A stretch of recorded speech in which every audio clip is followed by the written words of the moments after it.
제가 질문을 하나 드리겠습니다. 하나님의 섭리가 완전하다고 믿으십니까? 네. 대답하기 좀 불편하시죠? 우리가 하나님의 섭리가 완전하다고 말합니다. 그리고 그렇게 믿어야 된다고 얘기합니다. 근데 뭘 가지고 그렇게 얘기하는 걸까요? 세상 사람들은요, 완전, 그러면 성공, 이렇게 생각합니다. 그래서 잘 풀리는 것 하면 성공을 생각하고요. 완전하다, 그러면 성공했구나, 이렇게 생각합니다. 그래서 세상 사람들은 성공을 위해서 삽니다. 그런데 저희 기독교인들은 좀 다릅니다. 저희들은요, 지금 우리가 살고 있는 이 자리, 내가 속해 있는 이곳이 하나님께서 나를 완전하게 인도하신 결과라고 믿는 겁니다. 그리고 앞으로 그 완전하신 하나님께서 또한 완전하게 인도해 가실 것이라고 믿는 게 바로 우리의 신앙이고 믿음입니다. 룻이요, 지난 시간에 저희가 살펴봤던 대로 아주 놀라운 고백을 했습니다. 그런데 그 고백을 한 룻의 형편은요, 전혀 바뀌는 게 없어요. 전혀 달라진 게 없고 여전히 똑같습니다. 그런데 그 룻과 나오미를 하나님께서 완전하게 인도하고 있다고 성경이 얘기합니다. 그리고 그 말씀을 저희가 오늘 함께 살펴보면서 그 하나님의 완전한 섭리를 발견하길 소망합니다. 그 모압을 떠난 나오미하고 룻이요, 베들레헴으로 돌아옵니다. 13절에 이렇게 되어 있습니다. 19절에 이렇게 되어 있습니다. 이에 그 두 사람이 베들레헴까지 갔더라. 베들레헴에 이를 때에 온 성읍이 그들로 말미암아 떠들며 이르기를 이가 나오미냐 하는지라 라고 얘기합니다. 그냥 한 과부의 귀향이라고 보기에는요, 그 사람들의 반응이 좀 이상합니다. 온 성읍이 놀라고 소동했다고 되어 있습니다. 야, 나오미 왔대, 나오미가 돌아왔대, 나오미. 온 성읍이 이렇게 소동할 정도면요, 나오미가 어떤 사람이었는지 짐작할 수 있습니다. 그 엘리멜렉과 나오미의 집안이요, 베들레헴에서 아주 유명한 집안이었을 겁니다. 그 나오미가 지금 돌아오고 있는 겁니다. 그런데 이들이 놀라는 게요, 그냥 나오미가 왔네 이 정도가 아니고요, 좀 뭔가 이상합니다. 이가 나오미냐 하고 반문하는 듯한 뉘앙스가 있습니다. 여러분 한번 생각해 보세요. 나오미가 그 베들레헴을 떠날 때 어떻게 떠났을까요? 돈도 좀 있고 그리고 지위도 좀 있는 나오미가 이민을 갈 때 어떻게 갔을까요? 아마 재산을 다 정리했겠죠. 재산을 다 정리하고 새로 벤츠를 구입했을 겁니다. 그리고 5톤 트럭, 이삿짐차 5톤 트럭 한 2대쯤에 짐을 다 싣고 사람들한테 이렇게 떵떵거리면서 떠났을 겁니다. 베들레헴은 그때 흉년으로 아주 힘들 때였거든요. 사람들이 그랬겠죠. 야, 역시 나오미는 달라. 저 집은 돈이 있으니까 뭔가 달라.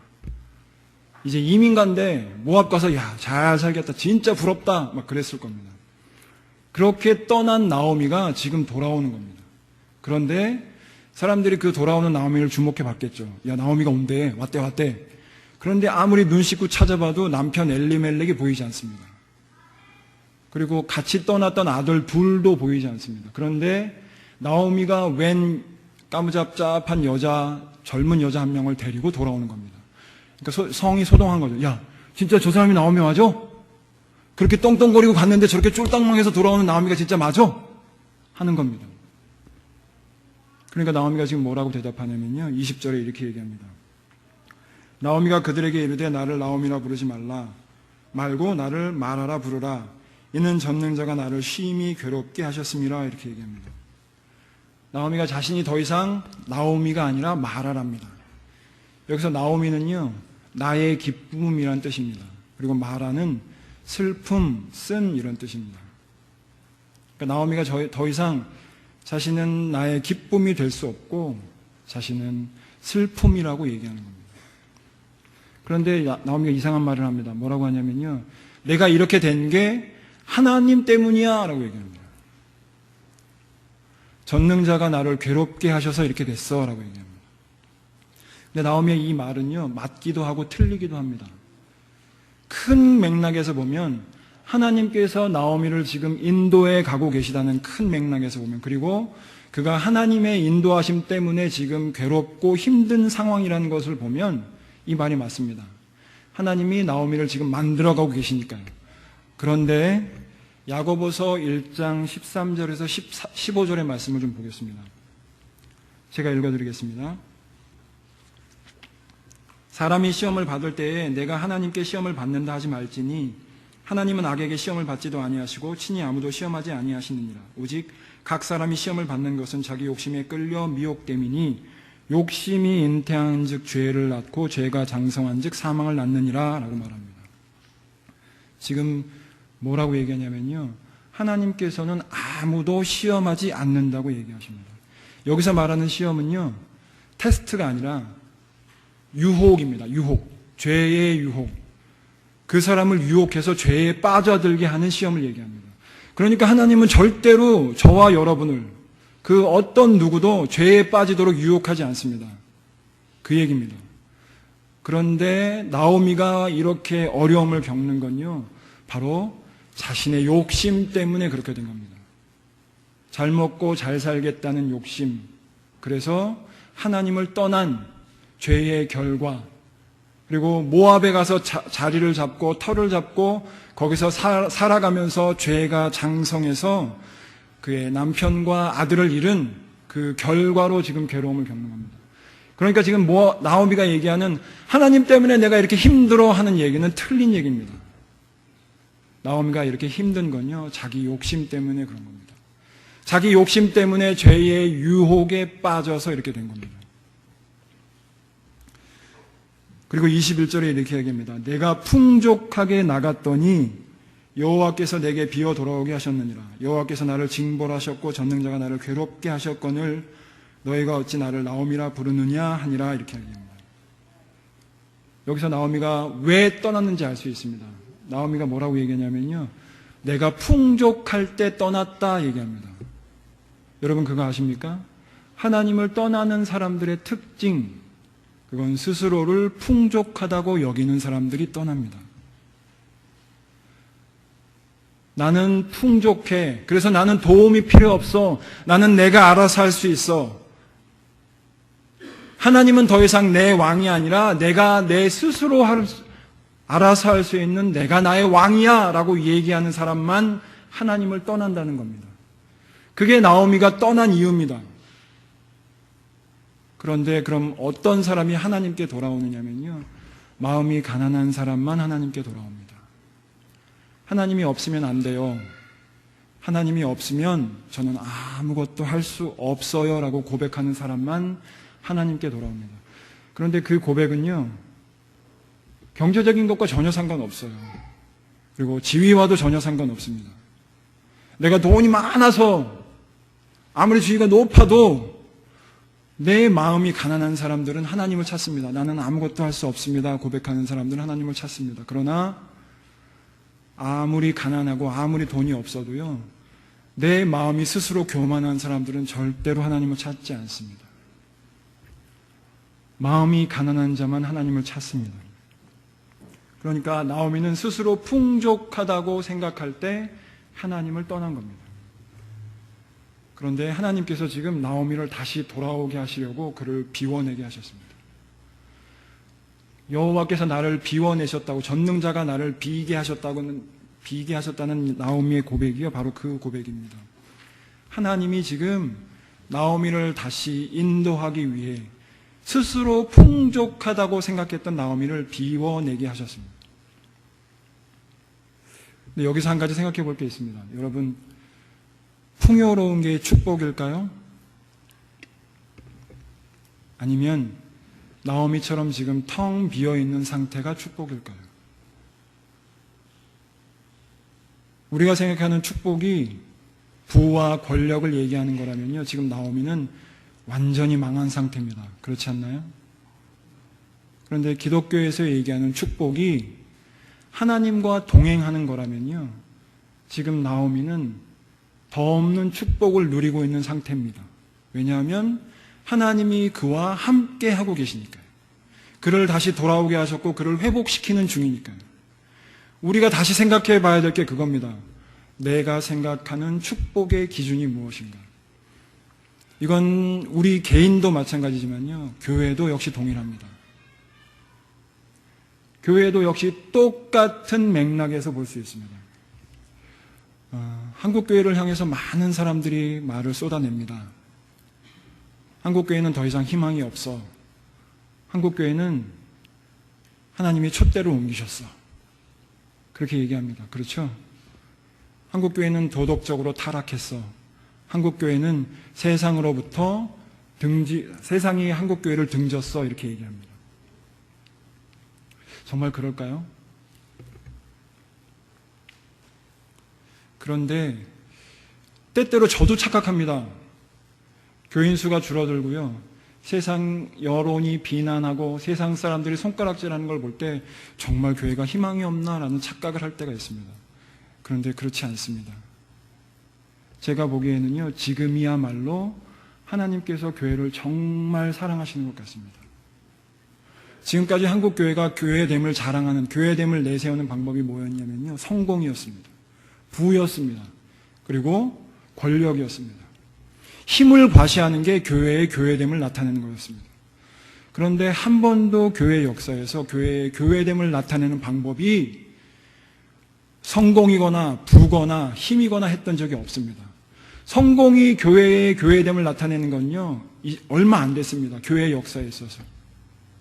그런데 지금 한국 교회는 하나님께서 모든 것을 비워내게 하시고 계신 겁니다.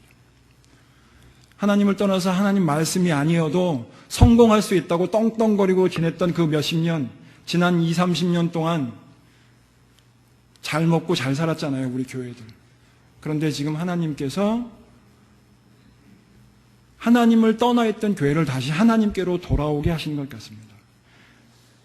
한국 교회는 내 교회야 하시는 것 같습니다.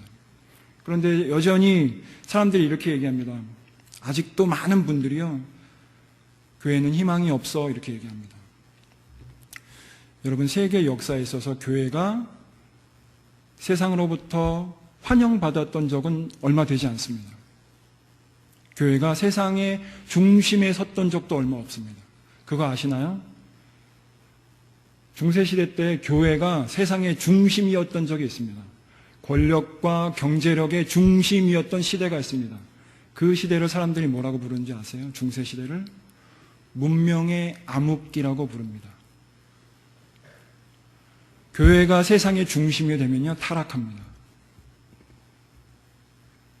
하나님 앞에서 교회가 돌아갈 때, 하나님 앞으로 돌아갈 때, 하나님 말씀으로 돌아갈 때 교회는 새로워지고 깨끗해집니다. 오히려 세상으로부터 조롱받고 멸시받을 때요, 교회는 더 분명히 하나님의 복음을 선포했고요, 더 하나님의 빛된 복음을 증거할 수 있었습니다. 그러니까 제가 보기에 지금 한국교회의 형편이야말로 하나님께서 가장 교회를 사랑하시는 증거가 되는 것 같습니다. 하나님이 버려두시지 않고 다시 회복시키려고 하시니까요. 우리 소망교회가 바로 그런 교회가 됐으면 좋겠습니다. 저와 여러분이요, 그렇게 말씀에 집착해서 하나님만 바라보는 소망교회를 만들었으면 좋겠습니다. 그러면요, 하나님이 일하시는 걸 맛볼 수 있습니다. 아시나요? 그러면 그렇게 하나님을 바라보면 하나님이 일하시는 걸 볼 수 있습니다.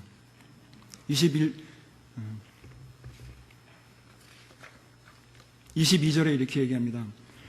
나오미가 모압 지방에서 그의 며느리 모압 여인 룻과 함께 돌아왔는데 그들이 보리추수 시작할 때에 베들레헴에 이르렀더라 이렇게 얘기합니다. 이 말씀이 정말 놀라운 말씀입니다. 그거 아시나요? 별로 느낌 없으시죠?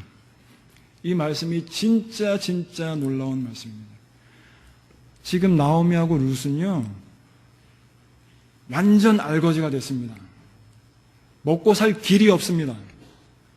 그런데 하나님이 그들을 보리추수 시기에 딱 맞춰서 돌아오게 하십니다. 놀랍지 않나요? 신명기 24장 19절 말씀을 제가 읽어드리겠습니다. 내가 밭에서 곡식을 벨 때에 그 한 뭇을 밭에 잃어버렸거든. 다시 가서 가져오지 말고 나그네와 고아와 과부를 위하여 남겨두라. 그리하면 내 하나님 여호와께서 내 손으로 하는 모든 일에 복을 내리시리라고 말씀하십니다. 하나님이 율법으로 뭐라고 해놓으셨냐면요, 밭에 곡식을 추수하고 남겨두라고 하십니다. 그러면 그 곡식으로 고아와 과부가 먹을 건데, 그러면 내가 너희를 축복해 줄게 얘기하십니다. 가난한 고아와 과부는요, 먹고 살 능력이 없는 사람들은요, 추수 때 그 떨어진 이삭을 주어서 먹고 살았습니다. 놀랍지 않습니까? 하나님이 희망이 없고 방법이 없는 나오미하고 룻을 먹이시는데 어떻게 먹이시냐면요, 보리 추수할 때를 사용해서 먹이십니다. 별로 놀라운 얼굴이 아니세요. 하나님이 그렇게 일하시는 겁니다. 이게 얼마나 놀랍습니까? 나오미는 룻은 희망이 없어요. 방법이 없다니까요. 하나님이 아니면 먹고 살 수가 없어요. 그런데 하나님이 지금 그들을 먹이시는 겁니다. 그리고 갑자기 그런 상황 가운데 보아스가 등장합니다. 2장 1절에 이렇게 되어 있습니다. 나오미의 남편 엘리멜렉의 친족으로 유력한 자가 있으니 그의 이름은 보아스더라. 이렇게 되어 있습니다. 보아스는요, 엘리멜렉의 친족입니다. 엘리멜렉과 가까운 사람입니다. 그런데 그거 아세요? 혹시 보아스란 이름이 성경에 2번 등장합니다. 어디 등장하신지 아시나요? 한 번은 지금 여기 나오고요. 또 한 번은 솔로몬의 성전 기둥 이름이 보아스입니다. 느낌이 좀 오세요? 성전의 기둥이 될 만한 사람, 그게 보아스입니다. 그 보아스가 유력한 사람이랍니다. 여기서 유력한 사람은요, 경제적인 능력뿐만 아니라 도덕적으로 사회에서 인정받은 사람이어야 합니다. 그러니까 한마디로 보아스는 꽤 괜찮은 사람입니다. 그런데 하나님이 왜 지금 이 보아스를 갑자기 등장시키셨을까요? 이게 지금 하나님께서 드라마를 찍고 있다고 생각하시면 됩니다. 드라마. 여주인공 집안을 그 카메라가 비춰줍니다. 그 집은요, 아빠가 술주정뱅이에요. 맨날 술 먹고 땡깡 부리는 아빠예요. 그런데 엄마는 또 허리 디스크 환자예요. 그러면서 맨날 식당 나가서 일해요. 지질이 궁상이죠. 그런데 여주인공은 그 어려운 형편에도 항상 밝고 명랑하게 살아요. 그런 여주인공이 백화점에서 아르바이트 하는 모습이 보이다가 갑자기 카메라가 옮겨져서 누굴 비치냐면요, 그 백화점의 젊은 남자 사장님을 비춰준 겁니다. 잘생기고 씩씩하고 세상에 눈 같은 건 신경 안 쓰고 아주 괜찮은 남자를 보여주는 겁니다. 그 느낌이 오세요? 지금 하나님이 장면을 전환시키면서 우리를 끌고 가시는 걸 하나님이 지금 그 보아스를 비춰주시는 겁니다. 그런데 그 보아스가요, 그 보아스가 등장하고 나서 룻이 어머니에게 이렇게 얘기합니다. 2절에서 이렇게 얘기합니다. 모압 여인 룻이 나오미에게 이르되 원하건대 내가 밭으로 가서 내가 누구에게 은혜를 입으면 그를 따라서 이삭을 줍겠나이다 하니 나오미가 그에게 이르되 내 따라 갈지어다 하매라고 얘기합니다. 지금 룻은요, 자신이 고백한 그 믿음의 고백을 철저히 지키며 순종하는 중에 있습니다. 룻이 이렇게 고백했습니다. 어머니가 가시는 곳에 나도 가고요. 어머니의 하나님이 나의 하나님이 되고요. 어머니의 백성이 나의 백성이 되고요. 어머니가 죽으시는 곳에서 나도 죽을 겁니다. 이렇게 고백했습니다. 룻은 지금 그 고백대로 철저히 순종하며 살고 있습니다. 믿음의 고백은 쉽습니다. 그런데 그 고백을 지키면서 살기는 어렵습니다. 제가 지금 2주째 고등부에서 하는 설교가 뭔지 아세요? 약속 지켰니입니다. 약속 지켰니?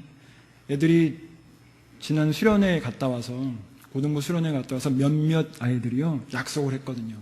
하나님 앞에서. 그런데 그 약속을 지켰는지 물어보고 있습니다. 그 약발이 얼마나 갈지는 모르겠습니다.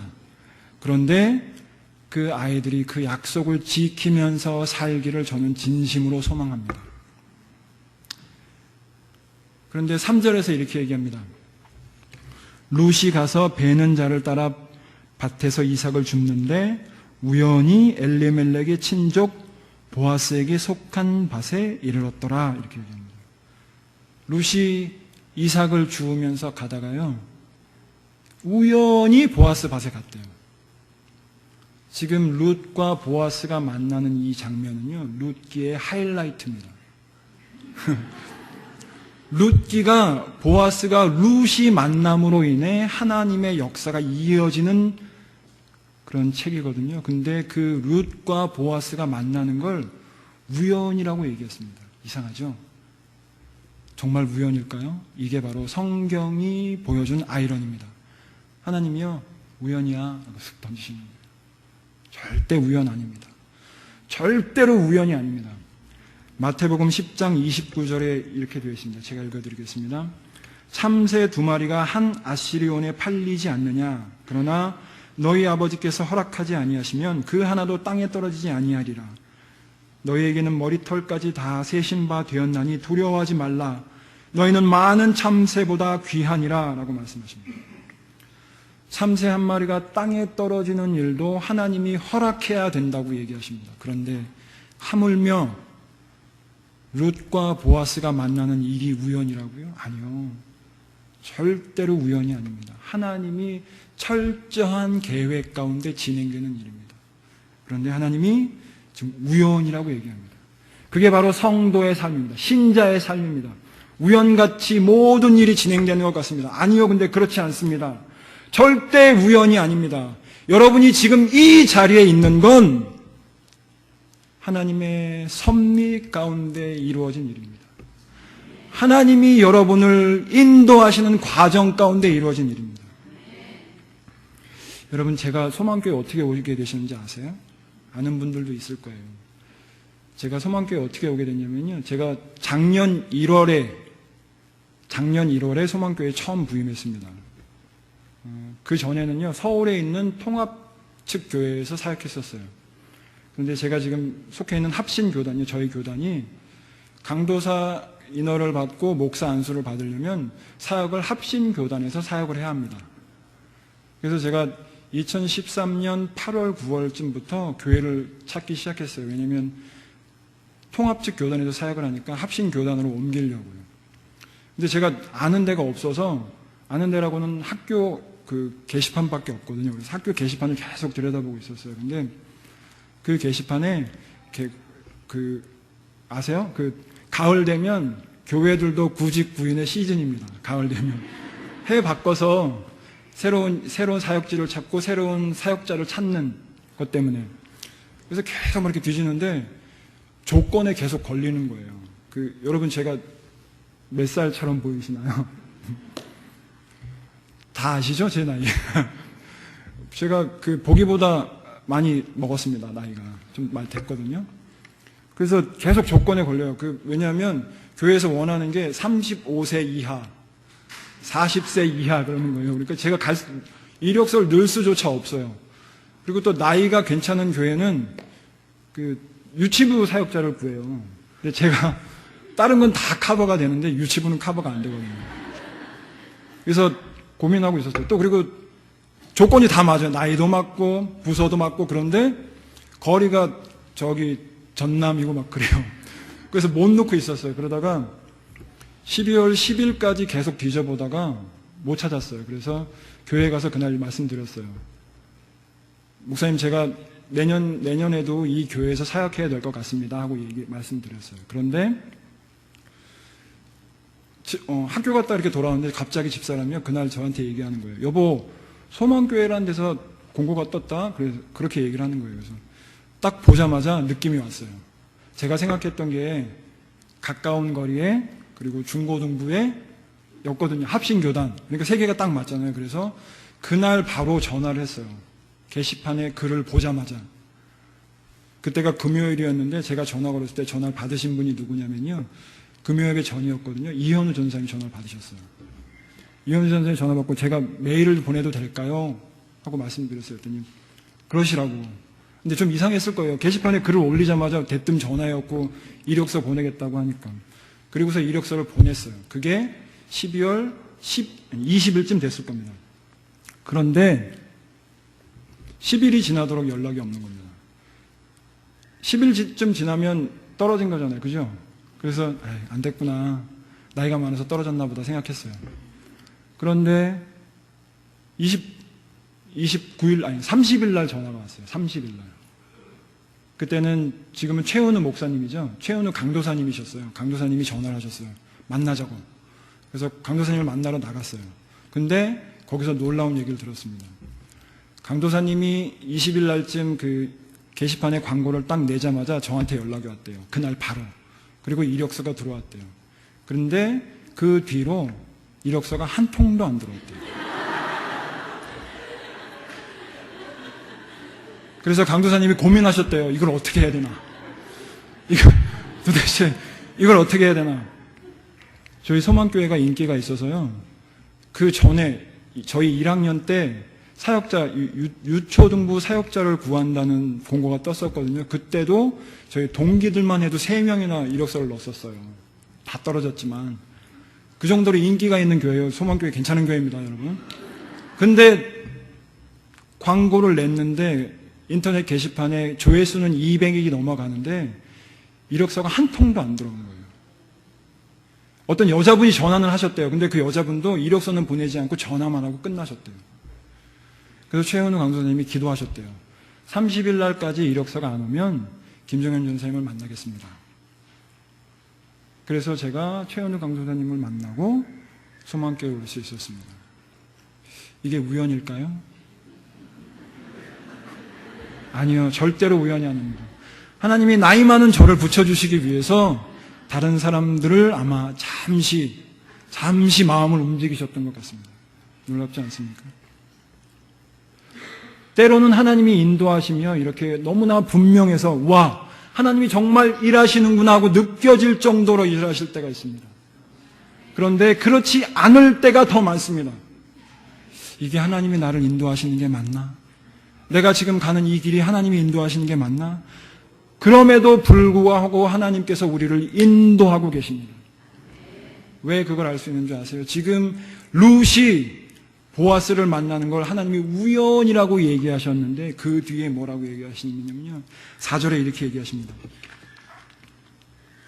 마침 보아스가 베들레헴에서부터 와서 베는 자들에게 이르되 여호와께서 너희와 함께 하시기를 원하노라 하니 그들이 대답하되 여호와께서 당신에게 복 주시기를 원하나이다 하니라 이렇게 얘기합니다. 하나님이 지금 뭐라고 얘기하냐면요. 마침 알아? 그거 알아? 마침 보아스가 베들레헴에서부터 왔어 이렇게 얘기하십니다. 마침 그때 보아스가 해외 출장 나갔으면 어떡할까요? 마침 그때 보아스가 아파서 병원에 입원했으면 어떡할까요? 룻은 보아스를 못 만나는 겁니다. 그런데 우연처럼 찾아간 그 밭에 그때 마침 보아스가 베들레헴에서부터 자기 밭을 둘러보러 왔습니다. 이 마침은요, 무슨 뜻이냐면요, 보라라는 뜻이에요. 보라. 자, 보라! 이걸 좀 봐! 이걸 좀 주목해서 봐! 하는 겁니다, 하나님. 이거 똑똑히 봐야 해. 지금 보아스가 자기 밭으로 가고 있어. 왠 줄 알아? 내가 그를 인도하기 때문이야. 내가 룻을 인도하기 때문이야. 라고 얘기하십니다. 지금 보아스와 룻이 만나는 것은 절대로 우연이 아닙니다.